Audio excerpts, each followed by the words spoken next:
तैयार किए जा रहे हैं। अमेरिकी स्ट्राइक से ईरान दहल रहा है। डोनाल्ड ट्रंप का दावा है कि वो ईरान की हिट लिस्ट में अब नंबर 1 पर आ चुके हैं। तो तेहरान की भी खुली चुनौती है, हमला करोगे तो मारे जाओगे। सवाल आखिर समंदर की किस चिंगारी ने इस सीज फायर को राख में मिला दिया है।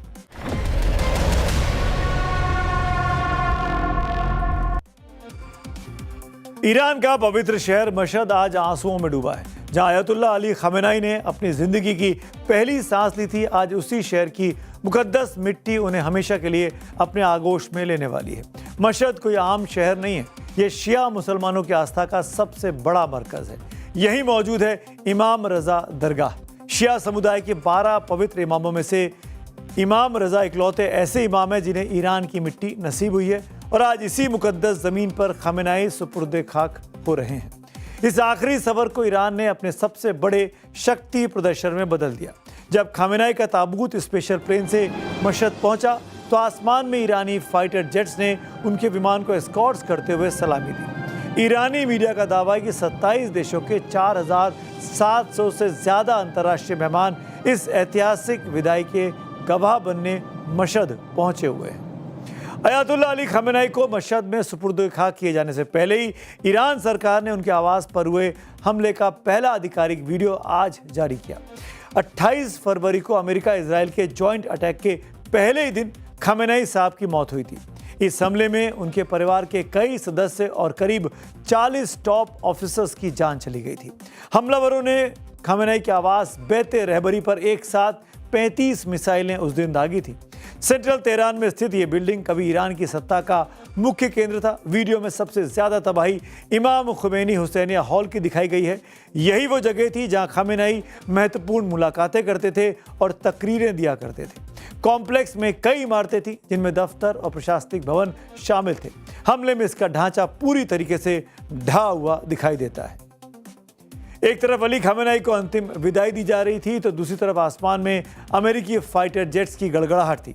ईरान की रिवॉल्यूशनरी गार्ड्स का दावा है कि अमेरिका ने खमेनाई के अंतिम संस्कार से दुनिया का ध्यान भटकाने और कार्यक्रम में खलल डालने के लिए एक बड़ी साजिश रची है।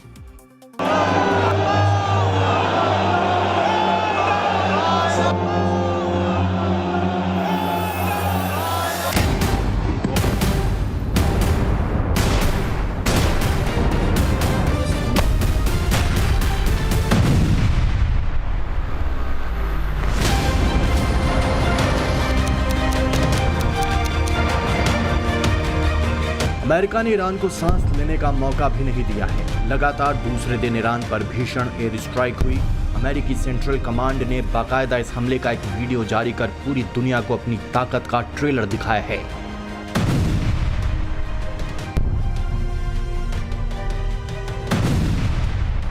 8 जुलाई की वो खौफनाक रात जब अमेरिका ने ईरान के 90 सैन्य ठिकानों को एक साथ टारगेट किया।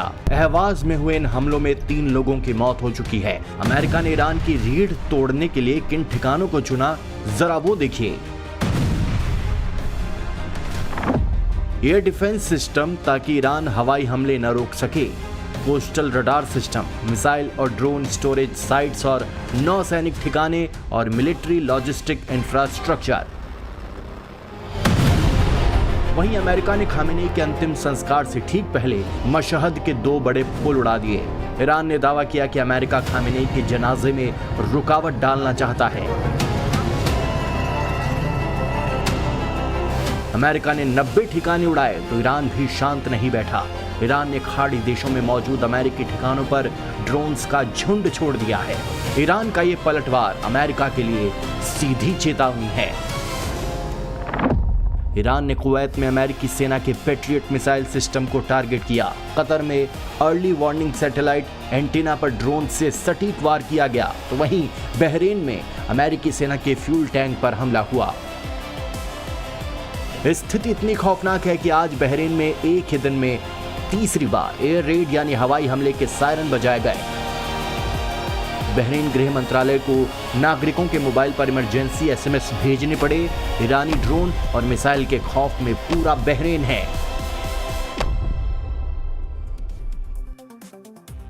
और इस वक्त एक बड़ी खबर तेहरान से आ रही है। ईरान ने अमेरिका पर बुशर परमाणु बिजली फैसिलिटी के पास हवाई हमला करने का आरोप लगाया है। अल जजीरा के मुताबिक ये हमला दोपहर करीब 12 बजे के आसपास हुआ। अटैक में क्या क्या नुकसान हुआ ये अब तक सामने नहीं आया। पिछले 48 घंटों में अमेरिकी फाइटर जेट्स ने ईरान के 5 प्रांतों को टारगेट कर भीषण बमबारी की है। ईरानी स्वास्थ्य मंत्रालय के मुताबिक इन हमलों में अब तक 14 लोगों की जान जा चुकी है। 78 से ज़्यादा लोग घायल हैं। अस्पतालों में इमरजेंसी जैसे हालात हैं और घायलों का इलाज लगातार चल रहा है। वहीं अमेरिकी हमले के बाद ईरान ने तेहरान मशहद रेलवे लाइन पर यात्री ट्रेन सर्विस स्थायी रूप से बंद कर दी है। ईरान रेलवे के मुताबिक हमले में ट्रैक को नुकसान पहुंचा, जिसके बाद ये फैसला लिया गया है। एक और बड़ी खबर, ईरान के मशहद के एक होटल के बाहर अमेरिकी राष्ट्रपति ट्रंप के नाम का एक पोस्टर देखा गया है। इस पर लिखा है वी विल किल ट्रंप। उधर अंकारा में नाटो समिट के दौरान ट्रंप ने कहा कि वो ईरान की किल लिस्ट में अब पहले नंबर पर आ चुके हैं, लेकिन उन्हें इसकी कोई परवाह नहीं है। ट्रंप ने दावा किया कि वो ईरान को किसी भी कीमत पर परमाणु हथियार हासिल नहीं करने देंगे। और ट्रंप की इन धमकियों पर ईरान की ओर से भी लगातार पलटवार हो रहे हैं। ईरानी संसद के अध्यक्ष मोहम्मद बागिर गलीबाफ ने एक्स पर अमेरिका को एक सीधी धमकी दी है। गलीबाफ ने कहा, हमला करोगे तो जवाब भी मिलेगा। गलीबाफ ने साफ कर दिया कि अमेरिका का गुरूर, उसके झूठे वादे और अब उसकी सबसे बड़ी भूल साबित होने वाले हैं। हॉर्मुज स्ट्रेट का रास्ता अब किसी सुपर पावर की धौंस से नहीं, बल्कि सिर्फ और सिर्फ ईरान के फरमान से खुलेगा। लड़ाई की जड़ में यही हॉर्मुज स्ट्रेट है, जिस पर दोनों की निगाहें हैं। ईरान और अमेरिका के तेवर से साफ है कि खाड़ी में अब सीज फायर की हवा निकल चुकी है। सवाल है कि आखिर अप्रैल में हुआ सीज फायर और जून में साइन हुआ MOU यानी मेमोरेंडम ऑफ अंडरस्टैंडिंग अचानक क्यों टूट गया। सारी दुनिया सोच रही है, आप भी जानना चाहते होंगे, क्यों दुनिया एक बार फिर तीसरे विश्व युद्ध के मुहाने पर खड़ी हो गई है। 3 दिन पहले यानी 6 जुलाई को स्ट्रेट ऑफ हॉर्मुज में 3 कमर्शियल जहाज़ों पर हमला होता है। अमेरिकी न्यूज़ नेटवर्क CNN और फॉक्स न्यूज़ के मुताबिक ईरान ने कमर्शियल जहाज़ों पर हमला करके सीधे तौर पर MOU को तोड़ दिया। इस समझौते में सेफ पैसेज ऑफ शिपिंग की गारंटी दी गई थी। ईरान स्ट्रेट ऑफ हॉर्मुज को कंट्रोल करना चाहता था। इसके जवाब में अमेरिका ने मजबूर होकर 80 से ज़्यादा ईरानी रडार और IRGC बोट्स को तबाह किया ताकि कमर्शियल जहाज़ों को बचाया जा सके। वहीं ब्रिटेन की न्यूज़ एजेंसी BBC की रिपोर्ट बताती है कि सीज फायर शुरुआत से ही बहुत ही फ्रेजाइल यानी कमज़ोर था। ईरान का आरोप है कि अमेरिका ने पहले समझौते तोड़े, उस पर नाकेबंदी और प्रतिबंध लगा दिए। ईरान का मानना है कि अपने जल क्षेत्र में सेफ पैसेज की शर्तें तय करने का हक सिर्फ ईरान का है, अमेरिका का नहीं। हालांकि तीनों मीडिया नेटवर्क्स करीब करीब इस बात पर सहमत दिखते हैं कि ईरान का शिप पर अटैक ही ट्रिगर पॉइंट बना है, जिसके बाद यह एस्केलेशन हुआ और एक बार फिर अब युद्ध छिड़ चुका है। कार्यक्रम के आखिर में आ गया हूं रोज की तरह सबसे इंपॉर्टेंट और मेरा फेवरेट सेगमेंट पब्लिक व्यू का, जनता क्या कहती है स्टोरीज के बारे में। जो बारिश का हाल हुआ दिल्ली में, दिल्ली आसपास, उस पर जया दीक्षित जी का पोस्ट है। केवल 1 घंटे की जोरदार बारिश सिस्टम के सभी दावों की पोल खोल के रख देती है। जगह जगह जल भराव, नगर निगमों की लापरवाही, नाली की खराब सफाई और जल निकासी के अधूरे प्रबंध की पूरी कहानी कह देते हैं एवं स्मार्ट सिटी के सारे दावे धरे के धरे रह जाते हैं।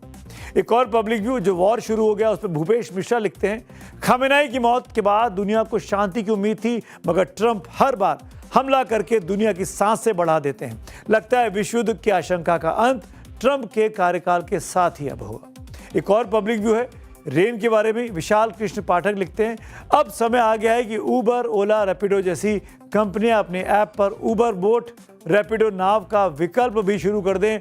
कम से कम लोग तैरकर अपने गंतव्य स्थान पर तो जा पाएंगे। तो आज मेरे साथ इतना ही। आपसे मुलाकात होगी कल, तब तक के लिए शुभ रात्रि।